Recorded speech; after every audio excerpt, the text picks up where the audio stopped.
offer on the line. Call 999-9999. October 9th and 10th, we're hosting an exclusive two-day trunk show featuring Alan Payne Footwear at Lionel Smith Limited, where you'll get 20% off in-stock or special order Alan Payne shoes. Don't miss this unique event at Lionel Smith Limited. Closed captioning is brought to you by Huggins Peel. You can find ice-cold refreshment right here at Parker's Kitchen. Cool off with a large fountain or frozen drink for just 79 cents. Only at Parker's Kitchen. Live from Augusta, breaking news. We begin with breaking news tonight. The body of a missing man has been found and his daughter is now under arrest. Just in the last half hour, we learned the body of 78-year-old James Wheeler was found at a home on Copeland Circle in Edgefield County. You're taking a live look there now. Our news crew got to the scene just a few minutes ago. Investigators say Wheeler was reported missing back in June. Investigators say family members cooperated at first, but the case reached a standstill until recently. This morning, authorities executed a search warrant that led them to find Wheeler's body. They believe his body has been there since he was reported missing. Authorities tell us Wheeler's daughter, 57-year-old Monica Lee Wheeler Walton, has been arrested, and they expect more arrests to follow. No word yet on a cause of death. This is still a developing situation. We'll update you as we continue to learn more, as we give you that live look there from Edgefield County. As you can see, it looks like crime scene tape up at that home, but something will continue to follow.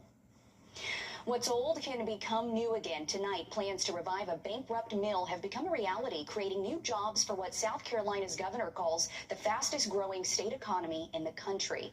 Today, Governor Henry McMaster oversaw the ribbon cutting for a newly revived plant in Bamberg. It's been empty for nearly 5 years, but is now brought back to life thanks to the South Carolina Textiles Communities Revitalization Act. Your Gunter Schroeder attended that event this morning and joins us live from the newsroom. Gunter, these impacts will reach far beyond just Bamberg County. Yeah, for decades, textile plants were the backbone of small-town South Carolina. But over the years, the factories slowly closed, prompting the state to invest in industry for towns like Bamberg and beyond. For many of her 27 years in Bamberg, Kay Maxwell says Rockland Industries kept small towns like this going. Losing this plant, which at one time I think had pushing about 200 employees at one point, was really devastating, as it was across the southeast when so many textile plants were closed after NAFTA passed and the textile industry offshore. But through the state's Textile Communities Revitalization Act, leaders hope to give more abandoned mills like this new life. That is a catalyst for economic change in this area. It's not just an exciting day, but it's a rebirthing day, bringing industry back to small town. The mills have diversified, and they're finding new strengths. Fortunately, the talent is still there, the leadership is still there, and you see these kind of things, and you see our strength is multiplying. But again, it's all because of the people. A trend of economic growth that leaders of all levels hope to continue at other abandoned plants across the region, from Aiken County to Allendale. We try to recruit lots of small to medium-sized companies so that you don't have all of your eggs in one basket, so to speak. When it comes to improving the community, having another industry in town also provides more opportunities for service providers, retailers, etc. And the plant will create 70 jobs and an estimated $53.7 million in investment in Bamberg. And the Southern Carolina Alliance tells me the trend is set to continue in Allendale County next month. They say Governor McMaster will be part of another ceremony on November 5th, as Allendale will create between 125 and 140 jobs with the opening of its new Hampton lumber plant. A lot of change and growth coming to the state of South Carolina. Thanks for following that this morning for us, Gunter. We've got plenty more news and sports to get to, but first we've got to check in on your fall-like forecast. First Alert Chief Meteorologist Riley Hale is in the Weather Center with the latest. Well, we brought in that cold front last night. It will help knock down our temperatures all the way through the weekend, even into early next week. Our morning wake-up temps will be down into the 50s, so it's been a little while since we felt temperatures this cool. May need that light jacket if you're going to be out early Friday into the weekend. Those low temps still below 60, but slightly slightly warmer, as we are going to bring back a good bit of cloud cover and possibly even some showers by the time we get to the weekend. For tomorrow, though, we do look mostly dry. I would say you're not necessarily going to need the umbrella all too much during the day Friday. You can see those comfortable temps, 50s and 60s most of the morning time, and into the afternoon, we're only expecting high temps to top out close to 70 degrees. Now, there will be some cloudy conditions out there to end off our Friday afternoon. This could be thanks to an area of low pressure forming just off the Carolina coast. That's also going to keep us pretty windy out there, so we are going to extend this lake wind advisory all the way into our Friday night. That is for gusts up to 25 plus across the area. So if you're outside today, you definitely saw it's pretty gusty out there. Same thing tomorrow. We're dry right now. We'll take a look at those rain chances from that area of low pressure into the weekend for you in just a little bit. Thanks, Riley. New today, a man accused of murdering a homeless 70-year-old was released from prison just weeks ago. Authorities say new today, a man accused of murdering a homeless 70-year-old was released from prison just weeks ago. Authorities say 42-year-old Jeffrey Utse was arrested just a day after the body of Charlie Creech was found behind a gas station on Laney Walker Boulevard. Court records show Utse pleaded guilty in connection to a 2018 stabbing and was sentenced to 10 years in 2019. However, he was released on parole on September 5th. We're in the process of getting that parole decision to see why and how Utse was granted parole.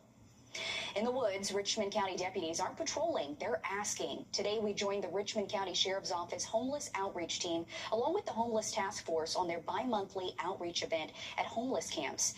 Together, they were offering support and connecting individuals with resources. The task force is also fighting for the city to get federal funding after this year's point-in-time count numbers were never submitted to Housing and Urban Development. The PIT count is meant to give a snapshot of homelessness in our community and determines how much federal funding we get. Elected in 2012. Augusta University is honoring one of its own through a new scholarship. J.C. McKenzie died last May, just minutes after taking off in his plane from Danielfield. Investigators believe that in his final moments, McKenzie steered his plane away from nearby homes and saved lives. He was a member of AU's philanthropy team and supporter of Jaguar Athletics, and this scholarship was made by Jason's family, friends, and colleagues. It'll be awarded to student athletes who reflect his compassion, humility, kindness, and generosity, according to the university. A boarded-up window is currently what students have to see at the Jesse Norman School of the Arts. This comes after a rock was thrown at the window, leaving it shattered. Despite this financial setback, the school is looking ahead to their annual benefit concert this weekend, which is just one of many ways you at home can support their mission. It wasn't a typical start to the day for Executive Director Gary Dennis. Last Thursday, he walked into the school to find a shattered window with a large rock right beside it. Disappointing start to the day. It's an unexpected $1,500 to $2,000 expense that you didn't budget for. Which would be your second peg, right? This repair doesn't just cost money. It affects free programs that serve dozens of local families. 95% of the activities that we undertake every day, the free after-school art enrichment program, our academic support program, our homeschool program, almost all of it is free. He says this comes at an already tough fundraising environment. One of the hardest fundraising years we've ever had. A $2,000 unexpected expense doesn't make it any easier. On top of this, the school is gearing up for their annual Rising Stars benefit concert Sunday. It's their largest fundraiser that supports their free after-school arts program. Last year was canceled because of the hurricane, so we're really hoping for a big bounce back this year. Our kids will be performing, and they've been working on a surprise performance. The harmonies are beautiful, and then we've got 3 amazing opera singers. That's what this whole thing is about, giving opportunities to rising performers, supporting a good cause while we're at it. He says through this tough time, the community has been wonderful in coming together. Right side of all of this is the community has been fantastic. You called almost immediately after our post and said, hey, how can we support you? Other members of the community have done the same, and we've already received a few donations to help offset the costs, and we're really grateful for that. We do have a great supportive community. Good news, the window is set to be repaired next week. As for the Rising Stars benefit concert, that's Sunday at 4 p.m. at the Maxwell Performing Arts Theater. You can also purchase a VIP ticket, which includes an after party where you'll enjoy flights of wine, whiskey, and Southern cuisine staples. We have the link to purchase tickets or donate to the school on our website. Just head to WRDW.com. Well, it's a surprise birthday party, and we're letting you in on the secret. After the break, how one mom's Facebook post has gone viral, and now hundreds of people are in on the big reveal. Riley. And for any outdoor plans you may have for the weekend, we are bringing back the chance for at least some widely scattered showers. Doesn't look like a washout, but we'll have more on what to expect for that weekend outlook coming up after the break. Time and Temp, brought to you by your First Alert weather team. Hi, I'm Deborah Alfarone. Spring storms are ravaging the South. The all-new local news live streaming app. Search LNL. Always streaming, always free.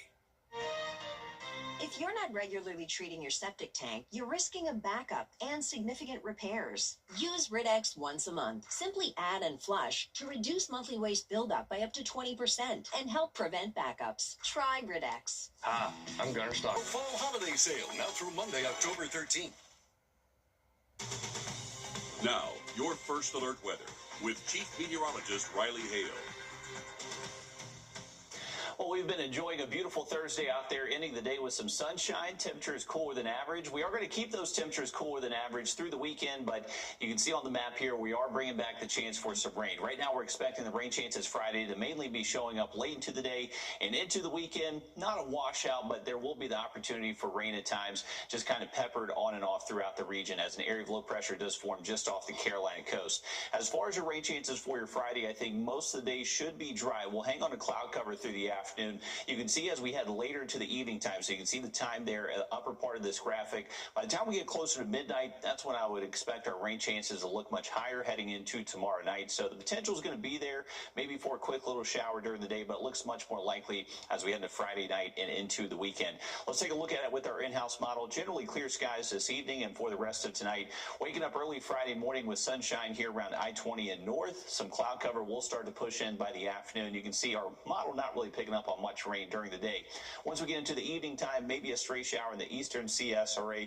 And then for the weekend, here's when I'm expecting just a better chance for maybe a quick hit or miss shower out there. You can see it's not widespread and should be on the lighter side. I would say rain totals under 1/4 of an inch for most spots with the rain we're expecting. So you wouldn't necessarily need to cancel all your outdoor plans out there. Just know that the potential is going to be found across the region Saturday and Sunday, maybe for some hit or miss rain out there. So just a heads up for that. Keep that First Alert weather app close by if you do have any outdoor plans. Once we get past the weekend, we're bringing back sunshine and those temperatures warming back up into the 80s. Not bad. Thanks, Riley.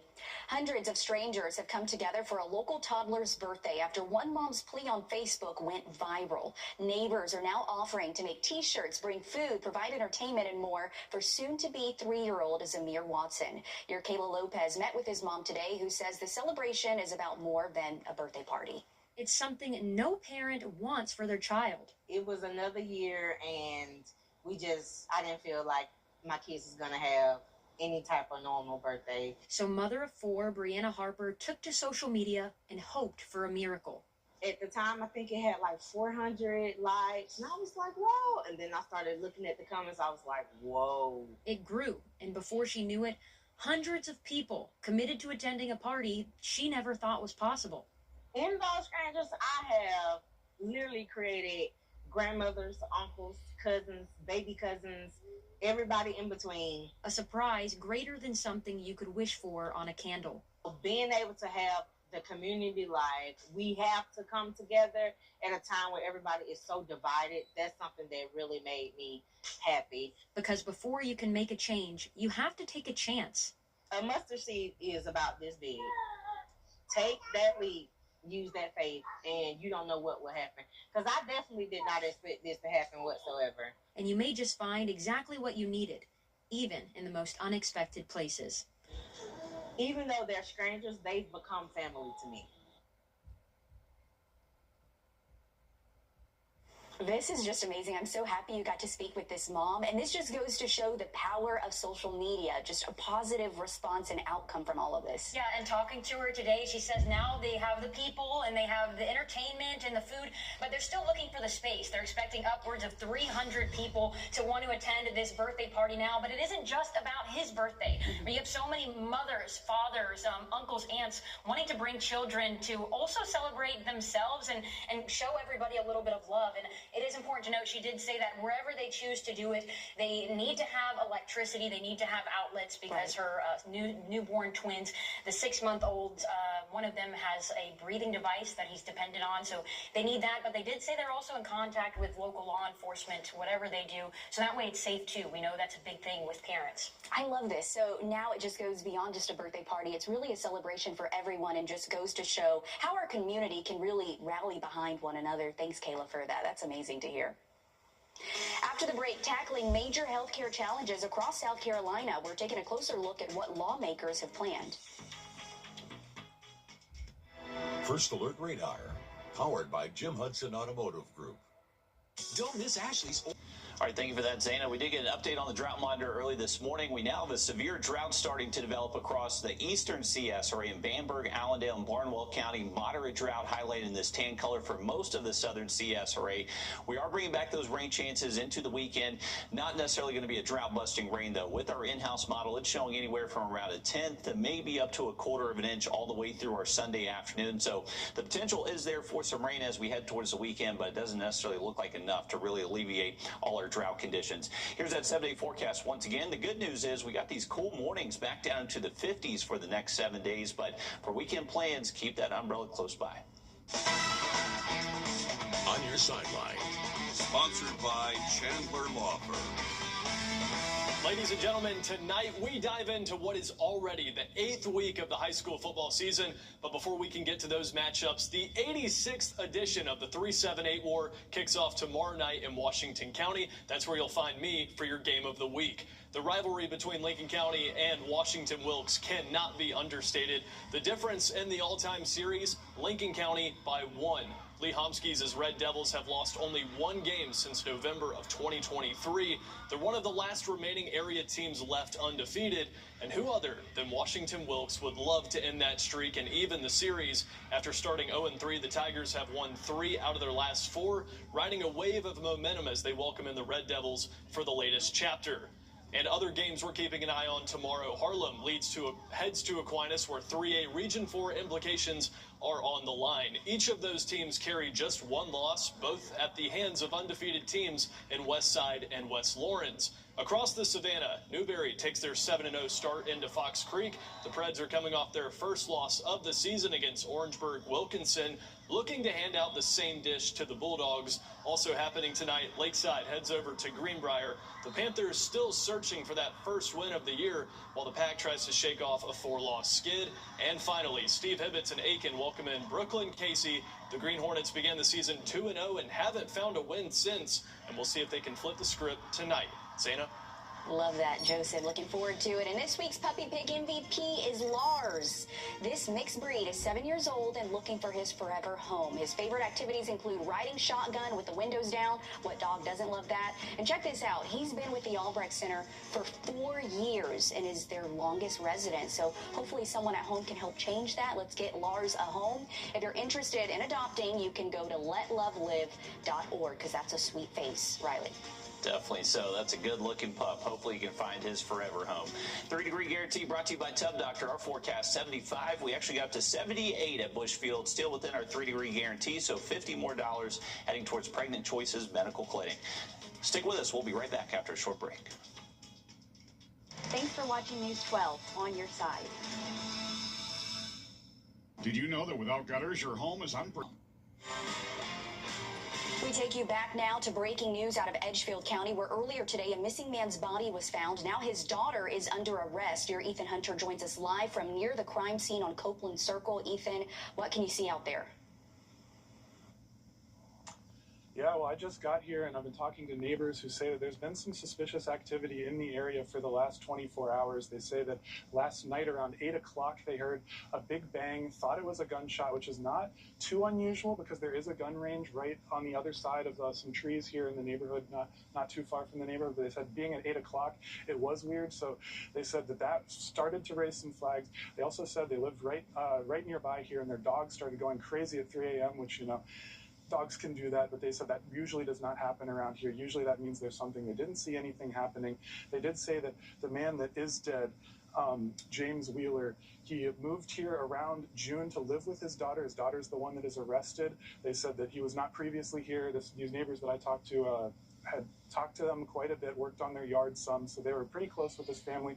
They said around June, started to branch off a little bit and have not talked to them as much as of recent, and then they just saw this scene come off in their own street, right, a few houses down from their own house, and were really surprised. I talked to some other neighbors that kind of correlated the story. Weird things happening here in the last 24 hours. They heard a big boom as well. So we're just trying to learn more. We'll get more throughout the night as we learn more and are able to talk to more people. Absolutely. Thanks, Ethan, for that. Still a developing situation and sounds like a concerned neighborhood. Again, that 78-year-old James Wheeler who was found, and his daughter is the one who's been arrested. That's 57-year-old Monica Lee Wheeler Walton. Again, we'll continue to follow this. Riley.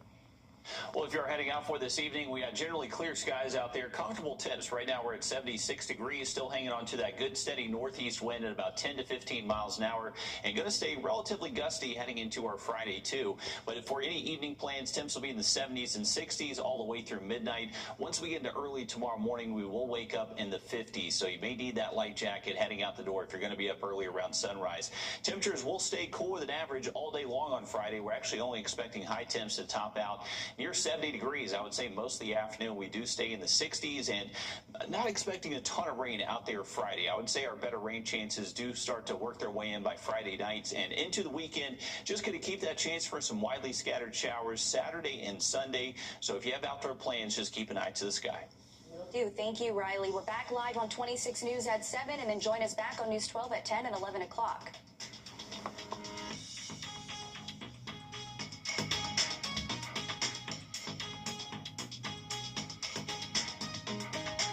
America.